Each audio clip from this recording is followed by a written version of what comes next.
重磅新聞，皇馬不得了啊！這下子雙喜临門，一下子要将羅德里和迪奧曼德都打包拿下。這可是世界杯期間老 K 最喜歡的2個球員之一。在世界杯进行的時候，专門給這2位做了2個紀錄片。那麼我放在右上角，包括放在屏幕下面的簡介。聽完咱們本期，对他們感興趣的朋友還可以打開看一看羅德里的紀錄片和迪奧曼德的紀錄片。那麼今天沒說的，咱們就聚焦皇馬，聚焦羅德里，聚焦迪奧曼德。然後視頻的下半部分是今天的重磅新聞。首先，萊比錫隊科特迪瓦國家隊19歲的楊迪奧曼德即將加盟皇馬。過去這短短1-2天內，皇馬通過閃電交易從大巴黎手中搶下了他。其實2個月前5月初的時候，迪奧曼德的名字已經擺在巴薩體育總監德科的桌面上。當時德科和他的經紀人會面，承認自己非常喜歡這名球員，但俱樂部正在決定拉什福德的未來，而且這筆交易的總價太高。當時的價格呢，大約是1億歐元，外加球員的稅後年薪700萬歐元左右。所以巴塞羅那德科念頭一閃，這機會就錯過沒有了。此後，他們以8000萬歐元簽下了安東尼·戈登。有消息說，戈登這筆交易的佣金和薪水都比較高。於是，德科、巴塞羅那再也沒有和迪奧曼德接觸過，也沒有繼續推進。接下來6月，迪奧曼德接到了利物浦和大巴黎的報價，最終傾向於加盟大巴黎。雙方一度就5年的合同口頭協議達成了一致。大巴黎在和萊比錫接下來的轉會談判中遲遲無法敲定，於是，在很短的時間內，皇馬突然出手，利用了這個猶豫的時間，皇馬已經完成了對球員和轉會的敲定。據接近這筆交易的消息人士認為，協議已經幾乎完成了。值得一提，迪奧曼德的經紀人和皇馬關係非常密切，他和維尼修斯和恩德里克也是同一位經紀人，這也讓皇馬實現了反超。再加上皇馬幾乎沒有和萊比錫討價還價，直接支付了對方最初所要的金額。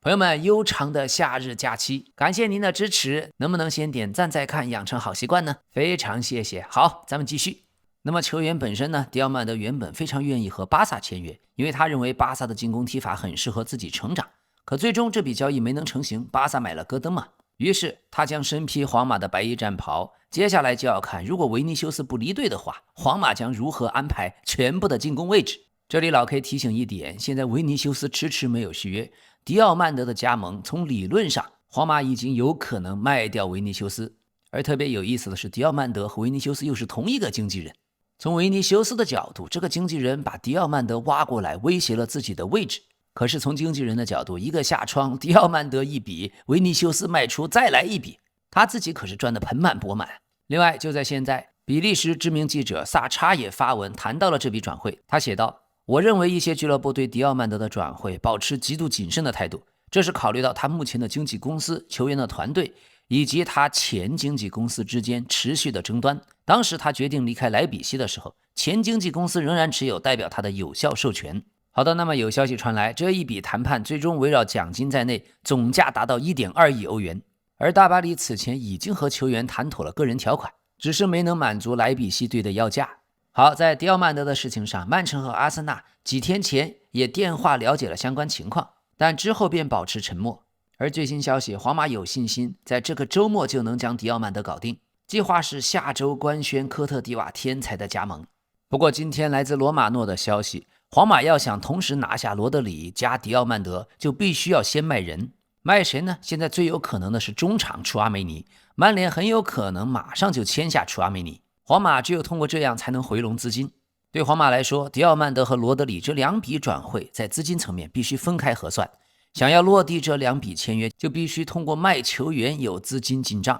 當然，楚阿梅尼也只是其中一個可能性。接下來我們還要看皇馬隊裡還有哪些球員可能會被掛牌出售。總之一夜之間呀，皇馬拿下迪奧曼德，還要拿下羅德里，這大大加速了整個歐洲轉會市場今年夏天的進程。好，迪奧曼德咱們先說到這兒，今天的重點是講羅德里。羅德里最新的世界杯金球獎得主，而且最重要的是在世界杯冠軍西班牙队，羅德里一個人的作用頂天立地。在決賽中，阿根廷隊之所以90分鐘沒能完成一次射門，甚至過去的球王梅西在比賽中幾乎毫無發揮，那麼都離不開羅德里對中場牢牢的控制。首先聊罗德里啊，咱們先明確一個概念，怎麼從數據上量化球員的進步，特別是在青訓，在孩子們小時候怎麼用數据去量化他每年參加足球青訓到底有多大的進步。老 K 因為在北美，去年夏天我就看到過美國队主教練波切蒂諾就曾经指出，美国青训體系存在一大弊端，孩子們想要踢足球，家長每年要掏出好幾千美元交納俱樂部的會費。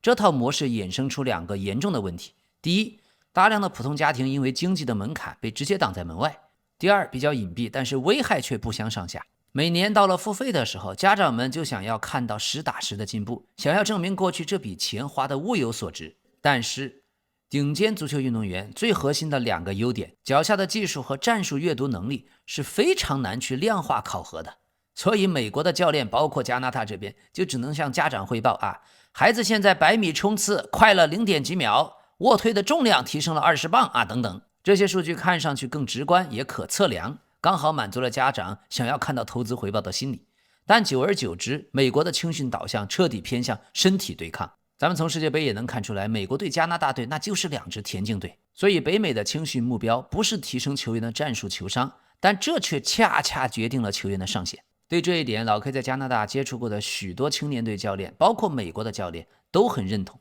所以簡單講，美國足壇是誕生不了第2個羅德里，在他們現行的青訓體系下，或許永遠都不可能。而且咱們說開了去啊，像英格蘭、法國、阿根廷、德國，同樣也找不出像罗德里這樣的球員。羅德里身上帶有西班牙足球非常深的烙印，可以說他跟上一個球王過利奇，同樣在西班牙隊踢6號位的布斯克茨，基本上是一脈相承。而當今歐洲足壇風格最貼近他的，也同樣是西班牙球員蘇比门迪。所以現代足球越來越崇尚身體肉搏，这是大趨勢。咱們看法國隊球員身上就很明顯，這也是為什麼本屆世界杯半決賽，法國和西班牙半決賽之前，更多的數據模型看好法國隊。但真正是騾子是馬拉出來溜溜就知道了。比賽中可以看到法國在西班牙面前完全沒有招架之力。所以啊，現在也就羅德里，包括蘇比門迪，他們2個是真正用腦子踢球的6號位中場。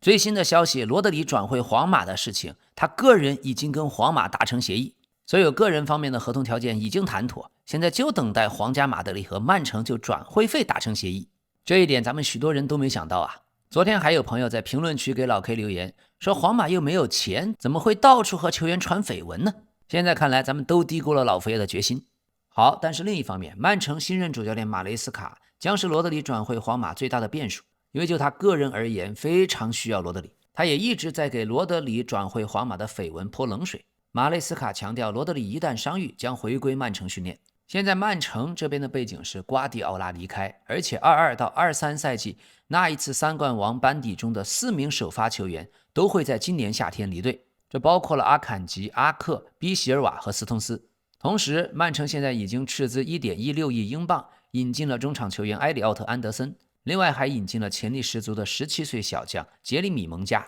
但是最大的變動仍然是隊長羅德里，他的合同只剩最後1年。所以首先我們要吃透馬雷斯卡他執教的足球哲學，我們才能知道羅德里，包括安德森，包括想買的布阿迪，在馬雷斯卡的足球陣型裡面是什麼角色。首先，馬雷斯卡經常將自己的戰術比作國際象棋，他是 position play 位置流傳控足球戰術的忠實信徒。馬雷斯卡的原話是，足球和國際象棋二者相似度極高，核心都是站位的布局和策略的博弈。教練必須要擁有像棋手一樣的思維，要提前制定計劃，預判對手應對的手段，再來布陣場上棋子的點位。而馬雷斯卡持球進攻的基礎陣型是3-2-2-3，在這套體系裡，羅德里最大的價值可以在預設區域內自由橫向、縱向的輪轉換位。比如在本屆世界杯決賽，西班牙對阿根廷，當老隊友拉波爾特持球向前壓的時候，羅德里直接回撤到後防線，充當第3個中後衛，參與後場的出球。而絕大多數時間，羅德里會固守在6號位拖後後腰的位置，但一旦場上出現空間和空當，他同樣具備前插推進的能力。這裡咱們看3張圖，第一張圖，羅德里回撤的時候出任第3中後衛，他負責後場的組織和出球，這能體現他非常強的位置輪轉的能力。第二張圖，常規的站位，羅德里在6號位拖後的防守後腰，承擔攔截、分球還有節拍器的職責。第3張圖，當隊友前鋒奧亞薩瓦爾深度的回撤以後，羅德里持球向前推進，衝擊對手的空間和空當，陣型框架不變，但是能夠完成前插。而在新曼城馬雷斯卡麾下，球隊的精髓就是3-2-2-3體系內全員的動態輪轉，他的戰術創新大多都是依靠這套陣型如何展開靈活的換位。像防守的時候變陣4-4-2，由守轉攻又立刻切換為3-2-2-3。像當年馬雷斯卡還在曼城擔任瓜迪奧拉的助理教練的時候，那也是曼城3冠王的賽季。當時中後衛斯通斯頻繁地從中後衛的位置前提，和羅德里搭檔雙後腰，這就是馬雷斯卡打法的經典案例。而過去執教切爾西期間，馬雷斯卡有一個非常巧妙的改造，他將凱塞多安排在逆足右邊後衛，防守的時候4後衛站位，進攻階段呢，凱塞多內收到雙後腰之一的位置，瞬間就撐起了3-2-2-3的結構。同樣的，咱們可以看圖，這是25年切爾西對陣利物浦的比賽。切爾西打進第一個球的進攻發起階段，凱塞多從防守右後衛內收到中路後腰，這就完整的呈現出馬雷斯卡3-2-2-3的結構。圖上你可以清晰的看到 3 box 3 shape， 中場4名球員，2個6號位加上2個8號位，在球场中路站成一個正方形的方框，這是整套戰術的核心。前後各一個3，後場是3人防線，前場是3人攻擊線。3 box 3 shape 中文也可以叫3區3列陣型，或者有些人直接稱它為馬雷斯卡棋盤式的站位體系。所以曼城為什麼要簽約23歲的安德森？戰術的邏輯一目了然。安德森的職業生涯踢過中場和攻擊線幾乎所有的位置，在無球防守的時候，他在英格蘭隊經常回撤補位，搭建5後衛的防線，而和羅德里搭檔，安德森就可以下沉深度的參與防守，這能夠釋放羅德里前插進攻的屬性，而且兩個人隨時可以互換職責。而當格伊、格瓦迪奧爾這一類持球推進型的後衛壓上前場的時候，羅德里和安德森可以輪流拖後，保證球隊攻防的重心平衡。曼城希望通過他倆複刻當年比席爾瓦搭檔羅德里的互補的效果。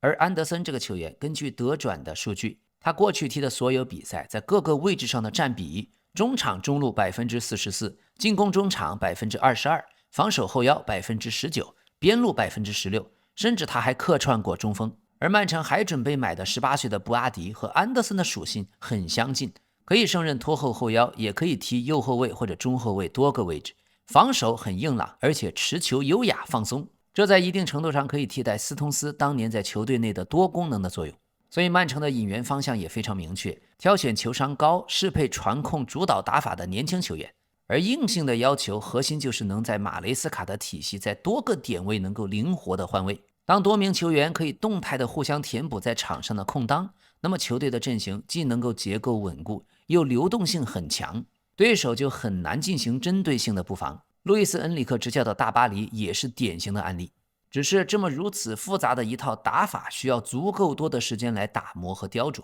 所以簡單講，有羅德里在，曼城的上限無疑會非常高。羅德里對空間、對跑位、對傳球風險的閱讀能力，這是新來的安德森包括布阿迪要需要很長的時間才能吃透的。想想當年羅德里來了曼城，在费爾南迪尼奧身邊打了多少個賽季，才徹底適應了瓜迪奧拉的體系和英超的高強度要求。但是曼城必須要做最壞的預案，如果今年夏天羅德里離隊，馬雷斯卡怎麼辦？當然，咱們馬大帥馬雷斯卡過去已經證明過自己在改造球員位置方面是極具功力，像斯通斯改後腰，包括切爾西的凱塞多改邊後衛，還有庫庫雷利亞改成進攻型中場，馬雷斯卡成功的案例也不勝枚舉。但有一點要指出，馬雷斯卡跟瓜迪奧拉的思路不同，瓜迪奧拉堅持要精簡一線队的大名單，馬雷斯卡呢計劃擴充可用的輪換人數。下賽季的曼城球迷是喜歡過去瓜迪奧拉球員比較少這種思路呢，還是喜歡馬雷斯卡球員比較多的思路？那麼見仁見智。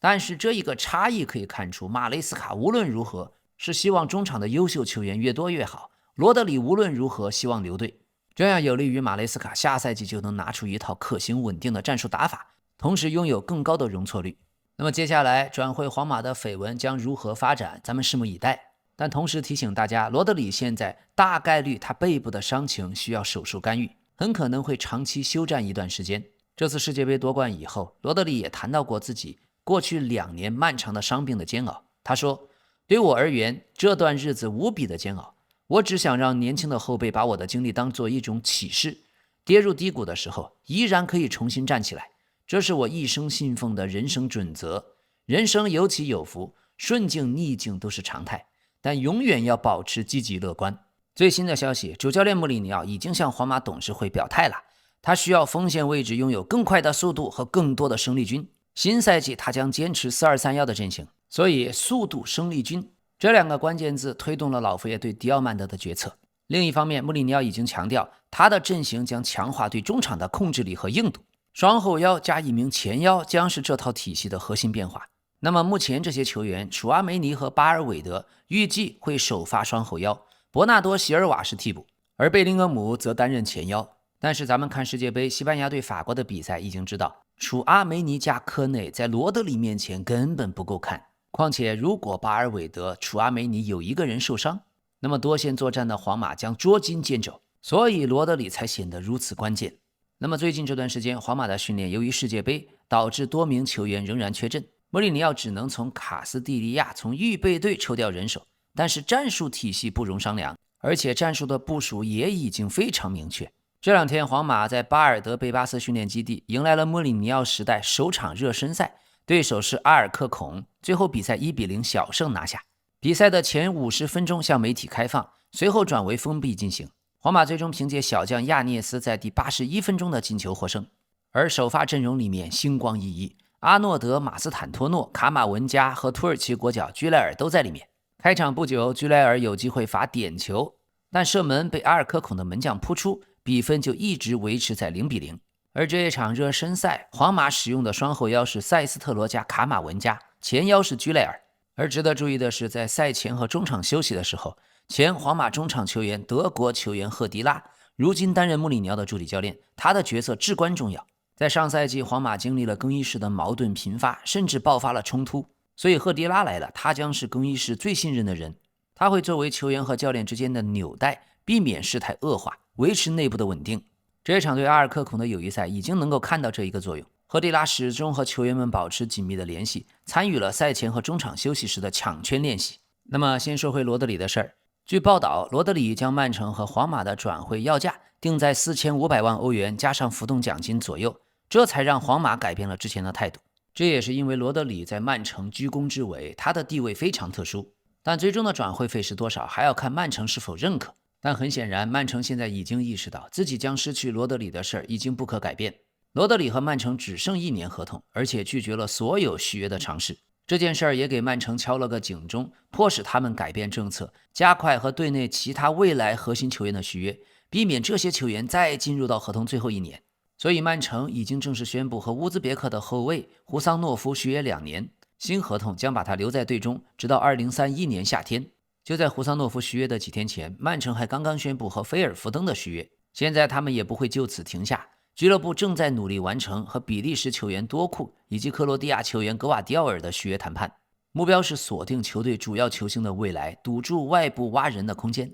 那麼接下來咱们就好好聊一聊老 K 為什麼將羅德里稱為球王，他在場上到底有哪些數據無法體現的作用？世界杯金球獎給了他沒給梅西，到底公不公平？首先，羅德里的作用一句話，他最頂級的能力說白了就是選位，他始終能出現在最合理的空間。所以他絕大多數場上的作用都難以用數據去量化。這一次世界杯，他0進球0助攻，93.2%的傳球成功率，聽起來很高，但在所有的參賽球員裡也只排在第44位。而由於羅德里在6號位，他大量的傳球都是回傳給中後衛，那麼如果剔除這些傳給中後衛的安全球，他只能位列第18位。場均搶斷排名呢，羅德里第22，攔截次數排在第450位。甚至就連犯規他也只排在賽事的第97名。而必須提一嘴啊，過去在曼城他的前輩費爾南迪尼奧最拿手的絕活就是犯規次數多，而且黃牌紅牌少。不過有一點，羅德里756次的總傳球次數刷新了單屆世界杯的記錄。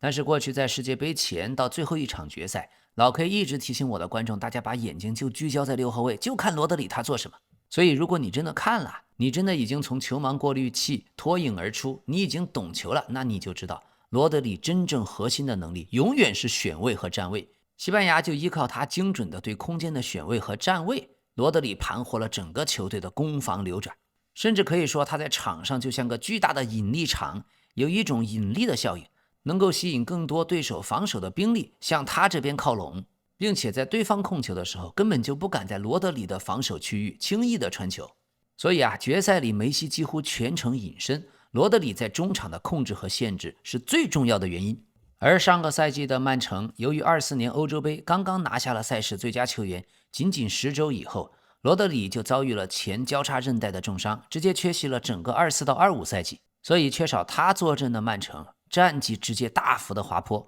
這也是對他作用最直白的證明。後來去年的時候，他的復出之路也一波三折，在世界俱樂部杯期間，他的狀態起伏不定，在輸給利雅得新月的比賽中也被迫傷退。上賽季他聯賽僅僅首發了17場，當時老 K 在節目中提到過，瓜迪奧拉已經預判羅德里真正的巔峰水平要等到世界杯期間才會全然釋放。另外多提一嘴，本屆世界杯有一個共性或者說規律，大部分表現亮眼的球員上賽季踢的比賽都很少，都不超過50場。而羅德里重傷之後，確實經過了2個傷病煎熬的艱難賽季，但最終強勢歸來，在24年歐洲杯拿到了最佳球員之後，又在26年世界杯拿到了金球獎，並且正如西班牙主教練德拉夫恩特所說，羅德里今年很有可能再次拿下金球獎，因為作為西班牙队第2次世界杯奪冠最重要戰術的基石，羅德里是當今這個時代最全能的中場，他跟梅西這一次對決的戰術意義仍然被低估。也許未來就如今天老 K 一樣，會有越來越多的專家意識到，這場決賽羅德里對梅西完全就是最頂級的對空間的爭奪戰。梅西本來就是足壇歷史最頂級的空間閱讀者，他是捕捉最有威脅的空間區域最頂級的高手。但由於整場比賽羅德里都精準預判了梅西的跑動線路和接球的區域，層層封堵，掐斷了他所有接球的通道，羅德里實現了決賽中對球場空間的絕對掌控。所以考慮到本屆賽事梅西是打入了8個球4個助攻，你就知道能夠讓梅西整場比賽沒法破門，甚至連一腳射門都完成不了，這簡直是羅德里驚為天人的史詩級的防守代表作。重磅新聞，阿森納看上了皇馬的維尼修斯，正在探索簽下他的可能性，這也是由於維尼修斯在皇馬遲遲不續約。不過目前的興趣尚處於早期階段，能否最終達成交易還無法保證，俱樂部之間還沒有展開談判，但這個引援構想已經獲得阿森納內部各層級的認可。皇馬肯定不願眼睜睜看着維尼修斯自由離隊，尤其是下賽季維尼修斯還將獲得一筆可觀的忠誠獎金。現在合同已經進入最後的12個月，續約談判至今沒有取得任何突破。但阿森納跟維尼修斯老 K 就一個擔心，阿森納的財政能扛得起維尼修斯的薪資嗎？要知道在皇馬2200萬的稅後，維尼修斯都不願意續約呀。而如果是2500萬的稅後，那周薪將達到80萬英鎊。但這件事情皇馬的跟隊記者也有報道，確實迪奧曼德加盟皇馬的簽約指向的就是維尼修斯。現在的情況，阿森納是維尼修斯最可能的去處。阿森納這幾天一直在研究關於維尼修斯財務上的可行性。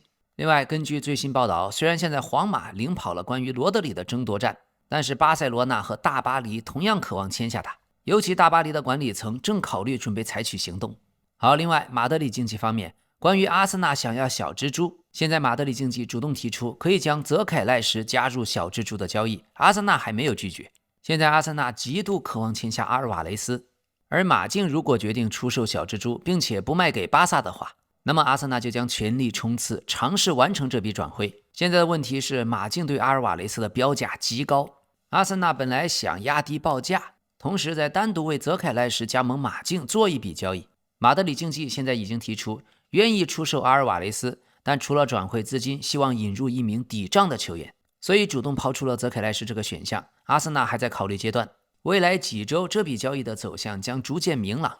大巴黎的韓國國腳李剛仁官宣加盟馬德里競技，轉會總價約4000萬歐元。大巴黎這次將拉莫斯和李剛仁2個替補都加起來賣了1億多，體育總監索伊結實很有成效呀。而李剛仁兜兜轉轉又回到了西甲，但他的屬性能否適合馬德里競技，老 K 還得打一個問號。想想當年打皇馬的時候，在西甲爆產拉莫斯，那一年的李剛仁真是初生牛犢不怕虎啊！那個時候他還只有19歲，效力于瓦倫西亞。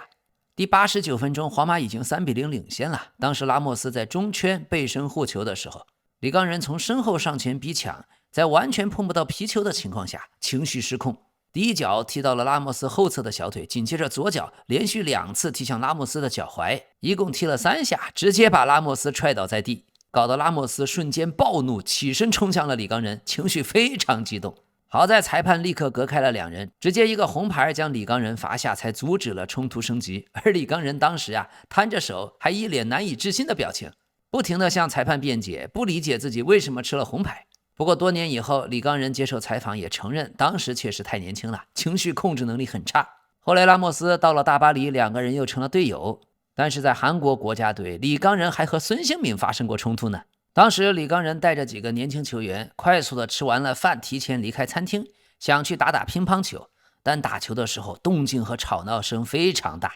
孫興敏作為隊長，覺得第二天咱們就要踢亞洲盃半決賽了，整個球隊應該趕緊休息。所以孫興敏叫了工作人員，把幾個年輕人叫回餐廳談話。接着當眾批評他們的時候，李剛仁不服，直接頂嘴反駁。要知道，在韓國有很強的前輩後輩的長幼文化，後輩直接頂撞隊長，那矛盾瞬間就激化了。情緒失控下，孫興敏伸手揪住了李剛仁的衣領，李剛仁則抬手揮拳反擊，幸好拳頭被孫興敏躲開了。隊友們趕緊上前把兩個人分開，可是在拉扯的混亂的過程中，孫興敏的右手2根手指意外脫臼。當天晚上，以孫興敏為首的老球員們直接找到了主教練德國人克林斯曼，強烈要求半決賽將李剛仁移出大名單。可克林斯曼拒絕了老將的訴求，依舊讓李刚仁第二天首發出场。於是半決賽0-2，韓國爆冷輸給了約旦，無緣亞洲盃決賽。全隊在場上狀態渙散，幾乎沒有威脅的射門，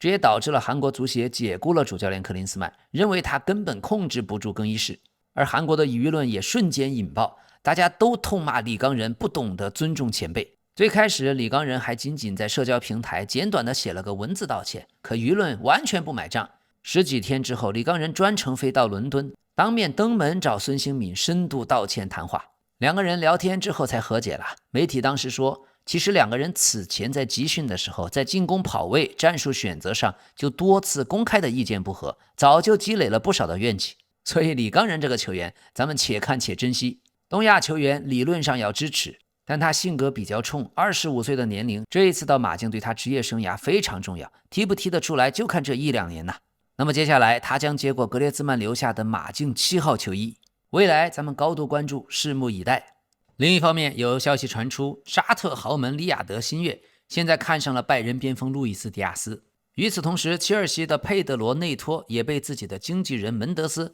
推薦給了里亞德新月。好，切爾西方面在簽下了摩根·羅傑斯和中後衛拉克鲁瓦之後，下窗切爾西還有2個核心的任務：第一，繼續補強中場，簽下一位重磅的中場球員；第二，清理6到7名冗員，無論是永久轉會還是以租借方式，必須送走6到7個人，這才能使得球隊新的陣容架構在夏窗結束以後煥然一新。切爾西的轉會工作仍然在穩步推進。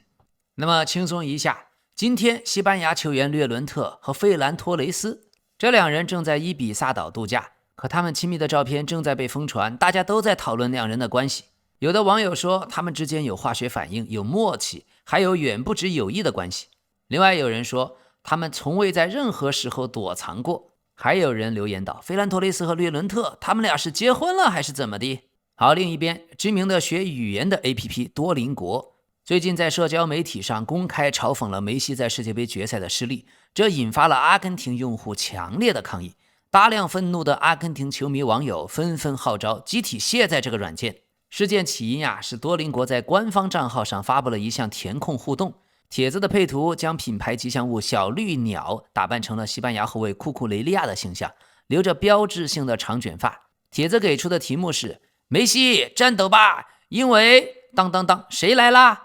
而提供的3個選項分別是冠軍庫庫雷利亞、西班牙。這個互動是在玩庫庫雷利亞在奪冠慶典唱歌的那個梗，卻也帶有明顯的挑釁意味。這一則動態發布以後迅速走紅，但也立刻點燃了阿根廷人的怒火。成千上萬的阿根廷用戶在評論區表達強烈的不滿，呼籲所有的阿根廷人應該立即停止使用多鄰國。要知道決賽失利以後，阿根廷球迷的情緒久久未能平復。多鄰國，你這是在火上澆油啊！好，佛得角門將沃奇尼亞的消息終於來了，羅馬諾已經 here we go， 他即將加盟智利豪門科洛隊，交易已經達成口頭協議，預計簽約的手續本周末就能完成。沃奇尼亞已經準備好了，他準備開啟在南美足壇的新篇章。未來咱們也將持續關注佛得角的球員，值得所有人的讚譽和尊重。好，另一邊，阿根廷球員塞內西的女友羅斯在社交媒體上分享了一段視頻，她展示了梅西給阿根廷全队準備的禮物。